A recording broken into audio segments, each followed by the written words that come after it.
Brett Gordon, the newest head coach of the Salle College High School Explorers, is with us here. Brett, congratulations on the new role. I know there's a lot of excitement around campus to have you here. What are you feeling in your first couple of months at the helm as the head man? Hey, Bob, thank you. A lot of excitement noticed between not only the players in the building, but a lot of the alumni.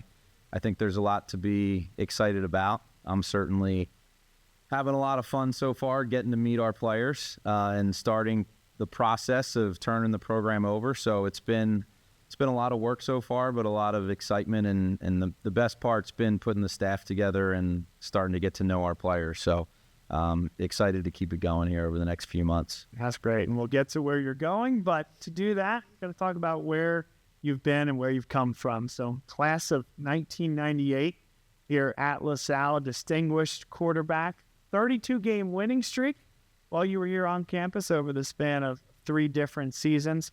2-time Philadelphia Catholic League MVP, and at one point had the state touchdown record.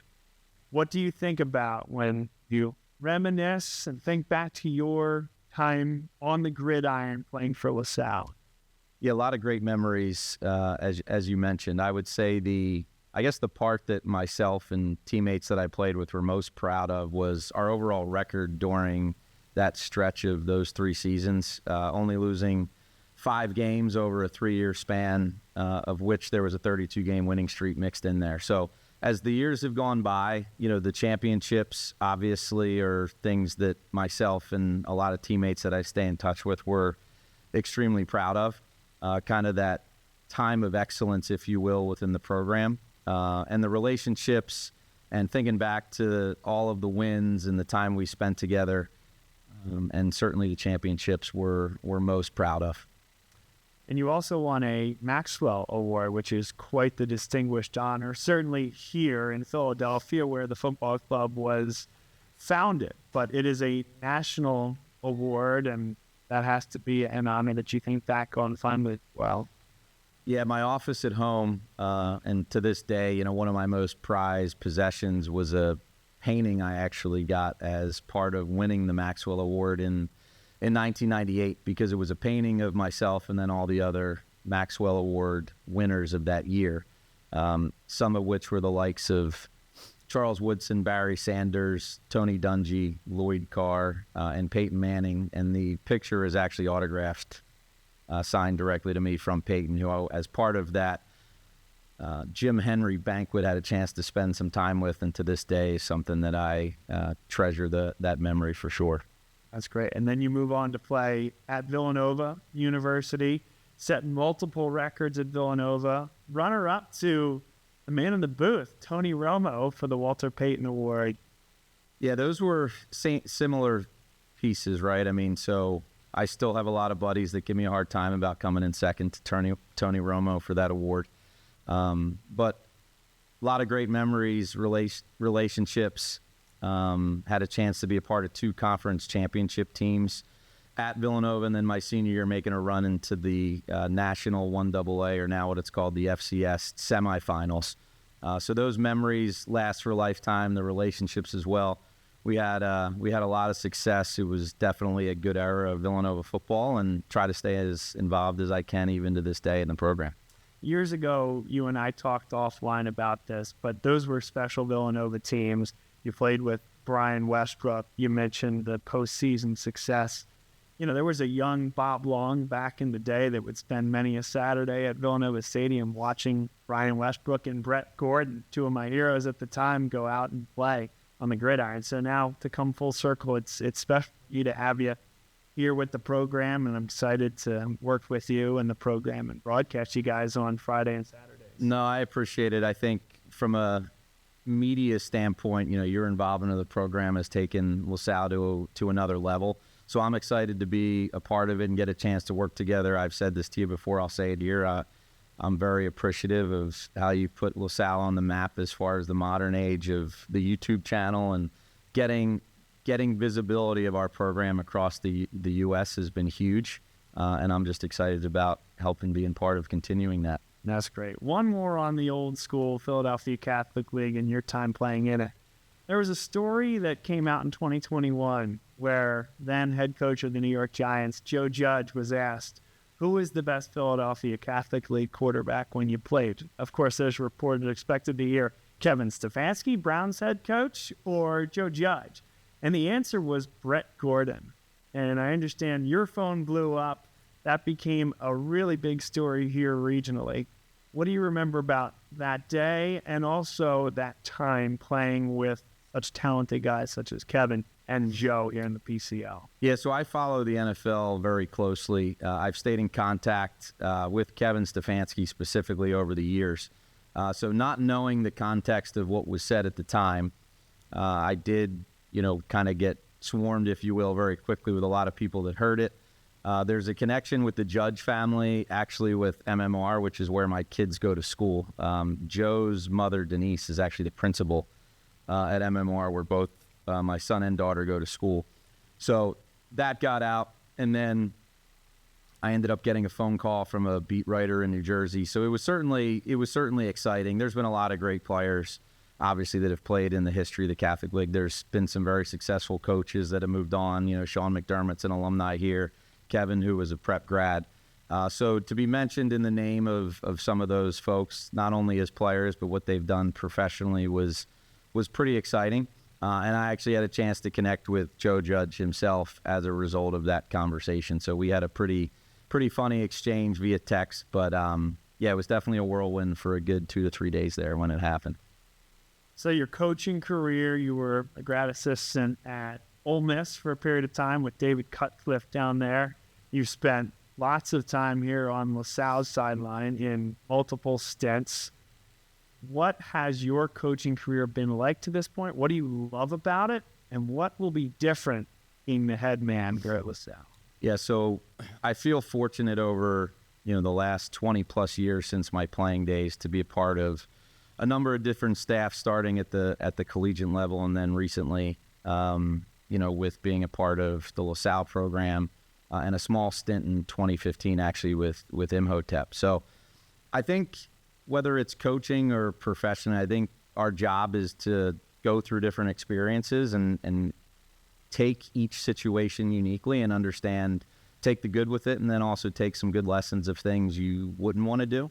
I will say this, I've always wanted to be a head coach. I didn't quite know when the time would be exactly. But the fact that I'm here now, I certainly have an idea of the type of team I want us to be. And I've certainly pulled on a lot of past experiences from head coaches that I've worked underneath to kind of form my coaching philosophy as to what we're going to implement here. And certainly I would assume your biggest role model in life and in coaching is your late father, Drew Gordon, who was the longtime head coach here, prior to that an offensive coordinator, and I believe to this day the winningest percentage-wise head coach in the history of the LaSalle football program. Being able to work under him, learn from him for so many years, what has that been like? And now to take over the program that he shepherded the way he did. Sure. I mean, it started in my days as a student athlete here, walking through LaSalle, where he was here as an assistant, and certainly learned the core fundamentals of the quarterback position, offensive philosophy, and then having an opportunity from the 2006 time frame to 2014 to work under him directly as he was captaining the program, if you will, to levels that have not been seen. Certainly learned a ton about organization, how to motivate, the importance of discipline within a program, making sure that accountability is front and center of everything we do, both as a staff and for the players individually. And then, to have an opportunity now to come back home, if you will, to LaSalle High School and do it with a school and a program that has been so near and dear to my heart. At times I have to remind myself that this is actually has happened over the past few months, because this was candidly never really part of the plan, if you will. But I think how the timing of how everything went down and an opportunity to come back and lead the program into the future is very exciting. What do you think some of the differences are between when you were coaching under your father and some of the tentpoles and staples of what this program represented then. You mentioned a lot of those similarities and those core values that will continue. But how has the game changed, and how will your coaching style be a bit different than what folks might remember about you, Dad? So the game, our job as coaches is to stay up with kind of the latest and greatest as the game has changed. I'd say really just over probably the last 10 years, the idea of the importance of recruiting first and foremost and making sure that you as a program are out and about and visible within the community, that's become very important now. As far as kind of the X's and the O's go from the coaching philosophy, I think our job is to continue to add and get better and educate ourselves, which I'd like to think that myself has done, and then the assistant coaches that we've brought in and are now in place are guys that are, on the forefront, if you will, as far as the latest and greatest concepts that are out there. I know I hear a lot about that, times have changed, kids have changed. I don't personally believe that.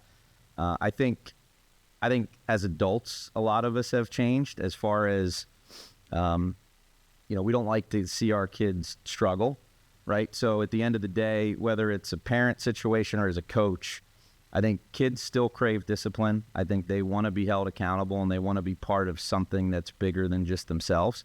So one of the things that, I want to make sure very quickly that our players understand is, the name on the front is going to be a lot more important than the name on the back of the jersey. And in this kind of instant gratification, I'll call it individual society that a lot of us live in, we have to make sure that we do a really good job as leaders and of coaches of, these young teenagers, that they understand the importance of a selfless approach to the team and making sure that everybody, starting with me, is accountable to one another. And if we can do those things, I think the sky's the limit for the program. It's a hungry alumni base. It's a hungry fan base. It's a loyal fan base. And I'm sure that is a really nice thing to have in your back pocket. It's also a responsibility, I'm sure, to a very engaged community. Have you connected with that community since you've gotten the job here, and what have you found in terms of community support? The part of what makes LaSalle great is the network that you get as a student athlete here. I've always tried to stay pretty involved in not only the LaSalle, call it football community, but the LaSalle network in general. So I'm aware of all the chatter that's been out there, the chatter that's out there now, and and I've spoke to a lot of people individually about the opportunity in front of us. I've always been a big believer that with our campus, with our facilities, with the academic reputation of the school, and the tradition of excellence that at times has been here as a football program, I do believe the sky's the limit and we don't have to take a back seat to anybody on our schedule. And I think now that there's an opportunity for kind of me to take the lead role in the program, I do believe that the sky's the limit, because I think we have a great story to tell here at LaSalle. Our facilities are second to none. And I think if we make some tweaks philosophically, I think, the expectation and what I've told our players is we're going to restore the greatness to this program immediately. And the expectation is there will not be a transition. We're doing this now, and we're not waiting for anybody. And I think your schedule may exude that philosophy, going out to Severance Field on the first Saturday of the football season to take on the Harrisburg Cougars, one of the best programs in the state of Pennsylvania, year over year, decade over decade, take on that team coached by Cal Everett, who's done so much for that program. That says a little bit about your program and where you expect your guys to be by late August. Sure. I think I've always been an advocate of playing a tough schedule. I think over the course of time, no better way to get the kids locked in and ready to go than to have an opponent such as Harrisburg to start the season off. So there will be, no area for kind of easing our way into the season. I think the schedule certainly has our coaches' attention, and it's certainly going to have our players' attention. And as you put it, it'll give us a real good opportunity in late August to go up against a state power in Harrisburg. They've got a great program. They've done a great job been very good consistently with a lot of good athletes and people that have gone on to play at the high levels of the collegiate ranks. So we're excited about it, but at the same time knowing that, we got to get out of the gate and be ready to go quick. You mentioned not expecting any transition. This is going to be go from day one. It's you, Brett Gordon, the face of the program, the head coach, but I know you've mentioned offline how good you feel about your staff. Wanted to give you an opportunity to talk about your staff and what they are bringing to the table already here in your first off season. Sure. So the staff is not fully complete yet, but my strategy coming in, I kind of set up a 30, 60, 90-day plan since taking over the program. And the first priority was getting our defensive coaching staff together. So I was able to hire Dave Sowers to be our defensive coordinator. I knew I was on to something when after I got hired, I received, I think, 4 phone calls from people that said, you need to have a conversation with this gentleman. And I knew Dave a little bit from historics, but then when we sat down, it was apparent pretty quickly that our vision of how we were going to play defense here aligned. So Dave's going to be running the defense. We have a gentleman by the name of Troy Swittenberg, who's going to be coaching our secondary. Troy was a all-state running back and defensive back at Norristown, went on to play safety at Syracuse. I've happened to know Troy through the youth ranks for the last 2 years. Very, very excited to have him on board coaching our secondary. We have a gentleman, Dan O'Sullivan, who's coming over with Coach Sowers to help with our linebackers, along with Joe Leitner, who's been a part of the faculty here and been on staff. And then Gene McAleer, who will round out the defensive staff as the defensive line coach. As far as the offensive staff goes, just recently we brought Mark Schmidt on board. Mark and I had a chance to work together back in 2014, 2015. Mark knows how I feel about him. I don't think there's a better offensive line coach anywhere. And knowing the importance of making sure that our guys up front, specifically offense, obviously defense as well, that's where the games are won and lost in the trenches. So really, really excited to have Mark on board. And then James Jacobs, right now, he was part of the staff last year, is going to stay on to help with the running backs. And then I have to finish out the staff from the standpoint of the wide receivers position, as well as bring on some freshman coaches for this year. But as far as that 30, 60, 90-day plan that I laid out, we're ahead of schedule. And I think the players have already figured it out that times are a little bit different now, because on any given day here in the off season in the month of February, there's 3 to 4 assistant coaches that are in the building, either in while they're working out or meeting with the players to make sure that our new systems get implemented as quickly as possible. And from that standpoint, the players have reacted very positively, and you can tell they're craving the leadership and craving an opportunity to learn and get ready. Let's talk about the personnel then that you have coming back. A lot of excitement amongst fans and stakeholders here at LaSalle about specifically the skill position players. So you have a talented quarterback in Gavin Sidwar about to enter his junior year. You had 4 or 5 very talented underclassmen wide receivers last year. What have you found since you've come into the program in terms of what you have offensively?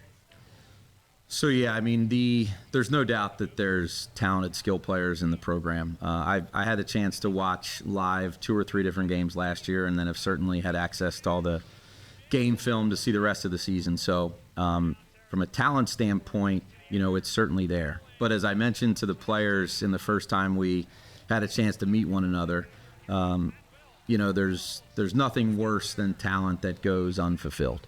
So what we talked about is, we got to put some core infrastructure around this talent, and that starts with building it properly from the foundation up. So when you look at it, we got to get the offensive line squared away, because games are won and lost on the offensive and defensive, fronts, if you will. That's where games are controlled. And then knowing that with how we're going to operate from a scheme standpoint, there's going to be a lot of opportunities for all of our skill players to make plays. So what I want to see and what I've kind of challenged the players with is, the talent is one thing. I want to find out how tough everybody is. I want to find out how unselfish everybody is, and understanding that in order for us to take this to the levels that I expect and hopefully the team expects, we're going to have to be a well-oiled machine of not individuals, but of people that are thinking first and foremost about LaSalle. And then I think if we can get that mindset established, which I'm already seeing examples of, that the sky's the limit based on a lot of the talent that you described. We're sitting here in the spring semester of the school calendar, and so it's the unique position where the seniors are still in the building. They don't have any football eligibility ahead of them, but they're still part of that school community and are still very good friends with the underclassmen who will become the leaders of next year's team. Have you had communication with a lot of or any of those seniors, and anything that stood out to you as they continue to show the way for the juniors that now will become seniors next year? Yeah, so very little interaction with the senior class that just left. I actually had an opportunity today, ironically enough, about an hour ago, to meet Andrew Brennan for the first time, who I've heard so many great things about, just the model citizen of, a LaSalle student athlete. So I want all them to know if there's anything I can do to help them moving forward. My door's open. We are going to do some LaSalle alumni networking things here in the spring, where one of the initiatives I'm looking to institute is a player development program where we bring back former alumni in various walks of life, business, what have you, to come back and speak to our players. We're going to try to do it every 2 months or so. And that door is certainly going to be open to our current seniors. And then as kids leave our program, making sure that that opportunity is gifted to them as well to come back and be engaged. I think a lot of times we get so fixated on, the after high school years as part of a football program is often tied to who goes on to college and play. What I want to make sure we do is set up a program that, not only has the opportunity to market, if you will, our players that are going to go on to play college, but also offer something that's of value to all 100-plus members of the program. Because at the end of the day, a very small percentage of our players are going to go on in college to play football. It's just where the statistics are. So having that all-inclusive kind of experience for anybody that's part of our program is definitely something I'm excited about. And that's going to be one of the entrees of hopefully having an opportunity to meet some of these seniors that are now leaving us. It's great. And from a standpoint of the individuals that, you talked about, hey, the offense is in a good spot in terms of the folks on the skill positions, but the line on both sides is where you really have to dig in. This is an offensive line that had 4 or 5 seniors playing a lot for the majority of the year. So what have you and your staff seen in terms of what's coming behind, and how do you win the line of scrimmage in 2024? Well, first and foremost, I think it's the kids have done a really good job as far as what I've seen in the weight room over the past couple weeks. So as far as just the overall number of players, there's numbers there. Our job is to put the pieces of the puzzle together. So I think the first thing that we've talked to the players about is understanding that it's our job not only to put the pieces together, but to get the best players on the field. So that might mean some are going to have to take on a dual role, playing both sides of the ball. Ideally, as we've shared, we can get a rotation of anywhere from, let's say, 8 to 10 linemen that are able to service both sides of the line of scrimmage, and then coming up with a rotation, if you will, that keeps guys fresh, but also allows us to keep our best players on the field. So getting kids and our players into that mindset that, hey, just because I was an anchor at a certain position last year, that role and responsibility might vary. It might differ. It might be a combination of things. And when we talk about the unselfish approach of the type of players we're looking for, that's just it, which is, hey, I might have played a certain position last year. I might be asked to move somewhere else because it's in the best interest of the team. And our expectation and what we're going to need is players to come forward, which we've seen, say, hey, whatever you guys need as coaches to help us win, I'm all in. And so far the kids have responded very well to that. To your point, when I was kind of looking through the roster, if you will, as far as class and who played last year, you never want to see an offensive line that has 4 to 5 seniors leaving, right? Because, typically that meant a lot of the reps went to those guys and there's very little game experience. However, I've been a part of staffs and teams in the past where that's the case, and the following year has worked out just fine. So, again, it's probably the most important piece of what we have to put together is figuring out what that rotation is going to look like on both sides of the ball. But again, with some of the staff members that I talked about earlier and the amount of work we've gotten done already, I'm confident that by the time the spring and summer rolls around that we'll have a pretty good idea and a high level of confidence that we're going to be just fine. In the time since you were last on the sidelines here for LaSalle, St. Joe's Prep has become a national program. Roman Catholic has taken significant steps forward. LaSalle is still right in the mix and one of those premier programs in the Philadelphia Catholic League, but there's some serious competition at the top of the PCL. Where do you feel that your role and what you guys do with this program, where will that lead this program, and how do you catch the prep? And how do you stay even or ahead of a team like Roman Catholic on the rise? So I think the most important piece of getting to where I want to get to is candidly not focusing at all on who anybody else in the league is or what they're doing. I'll stand by what I said earlier, which is if we get this program cranking where I expect it to, and with all that LaSalle has to offer, and then we coach these kids up and get them playing at a high level, I believe we should have an opportunity to be competing for state championships. That's our expectation. Certainly want to be respectful of all the programs in the league, and a lot of programs have taken it to the next level. But I also think and know, LaSalle's kind of sitting in neutral right now, and I think it's on us as a program, and starting with me from an accountability standpoint. It's up to me to take this program to the next level. And if we do it the right way and we build it with the right staff and do it with the right type of kids, I know the alumni support we have. And, just what I saw a little bit this year of the incoming 8th grade class, we're very excited about. I'm already getting a lot of really good feedback on next year's class already. So I think the opportunity is, or the upside, I should say, the sky's the limit as far as what my expectations are. So you're not going to meet anybody in the Delaware Valley that's going to have a higher expectation of what our capabilities are than I am. And it's up to me to ensure that we're surrounding the program from a coaches and players standpoint of people that see it the same way.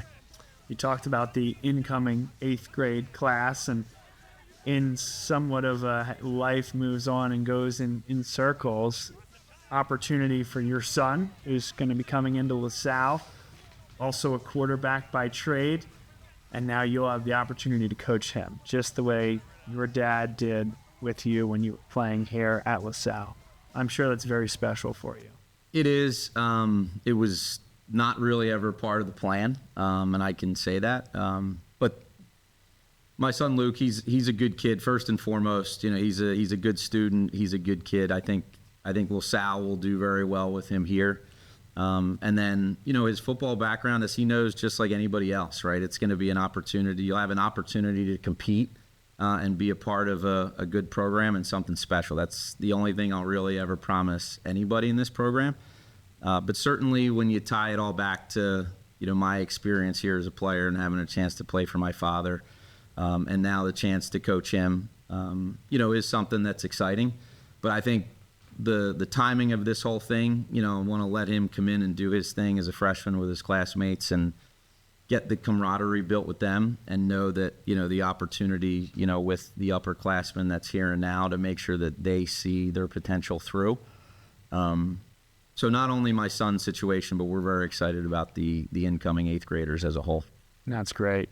In terms of the rising juniors and seniors, those that will be the backbone of this program next year, are there any individuals that stand out to you? If not individuals, are there position groups that you've seen take on a particularly strong leadership role and may drive the program over the next 4 months? Yeah, I mean, I see we certainly have a lot of depth at what I'll call the skill positions on both sides of the ball, right? So when I look at our depth chart across the secondary, and certainly with the wide receivers, and some of them are going to be the same people, there's a lot of excitement there, and I'm starting to see some different leadership qualities surface out of that group. That to me is the exciting part of the off season, is really getting to see, once the weight room gets established, which we're still in the early stages of that, who can kind of step up in that leadership role. There's also, we're going to have a pretty strong linebacking core returning. Guys that not only have some experience, but in certain cases have been emotional leaders, and you can already tell are able to get their teammates to respond to them. And then I think we're going to have a healthy blend of young, up-and-coming sophomores that have an opportunity to contribute as well. So when I look across how the roster is going to be distributed, a lot of the focus goes towards that current sophomore class, which is to be juniors, and in certain ways, rightfully so. But we have a real core group of returning seniors that are going to have an opportunity to take on major leadership roles within this program, and the expectation is they're going to do just that. Brett, I appreciate the time to speak with you here today. I saw in your office you're busy to this very moment, getting ready for August of 2024. So I wish you the best. I appreciate the time you've spent, and I know a lot of folks out there will be excited when football comes back around here in the summer. Thanks, Bob. Appreciate you having me today. The season can't get here fast enough, so we're off to the races, but certainly a lot of work ahead of us to get ready for August. But appreciate all the support.